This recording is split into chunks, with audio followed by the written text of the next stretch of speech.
बिस्मिल्लाहिर्रहमानिर्रहीम। कुरान शरीफ का वाक़या। कुरान शरीफ रहमत और हिदायत की किताब है। कुरान शरीफ अल्लाह ताला की वो मुकद्दस किताब है जो पूरी इंसानियत के लिए हिदायत बनाकर नाजिल की गई।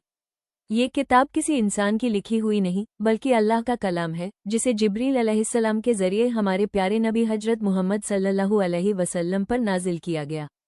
कुरान का नुज़ूल मक्का मुकर्रमा की गारे हिरा में हुआ। उस समय नबी सल्लल्लाहु अलैहि वसल्लम की तन्हाई में अल्लाह की इबादत किया करते थे। एक रात जिब्रील अमीन अलैहिस्सलाम आए और फरमाया, इकरा, पढ़ो। नबी सल्लल्लाहु अलैहि वसल्लम ने फरमाया, मैं पढ़ा हुआ नहीं हूँ। फिर अल्लाह का पहला कलाम नाजिल हुआ, पढ़ो अपने रब के नाम से जिसने पैदा किया। यह वही लम्हा था जब अंधेरे में डूबी इंसानियत को रोशनी मिली। कुरान शरीफ 23 साल की मुद्दत में नाजिल हुआ, कभी जंग के मैदान में, कभी मस्जिद में, कभी सफ़र में और कभी घर में। हर आयत किसी न किसी हालात का जवाब थी।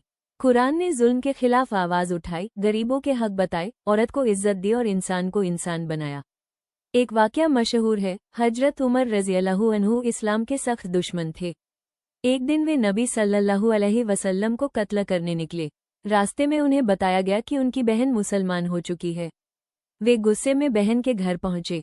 वहां सूरह ताहा की आयतें पढ़ी जा रही थीं।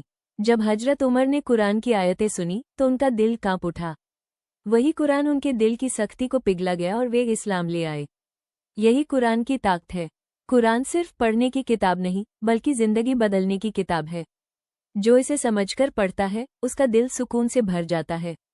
अल्लाह ने फरमाया, बेशक इस कुरान में शिफा है। आज भी दुनिया के हर कोने में लोग कुरान पढ़कर अपने गम भूल जाते हैं। कोई बीमार है तो शिफा पाता है, कोई परेशान है तो राहत पाता है, कोई गुनहगार है तो तौबा की राह पाता है। कुरान हर दौर के इंसान के लिए जिंदा किताब है। कुरान हमें सिखाता है, सच बोलो, सब्र करो, माफ करो, जुल्म से दूर रहो और अल्लाह पर भरोसा रखो। यही वजह है कि कुरान क़यामत तक के लिए हिदायत है।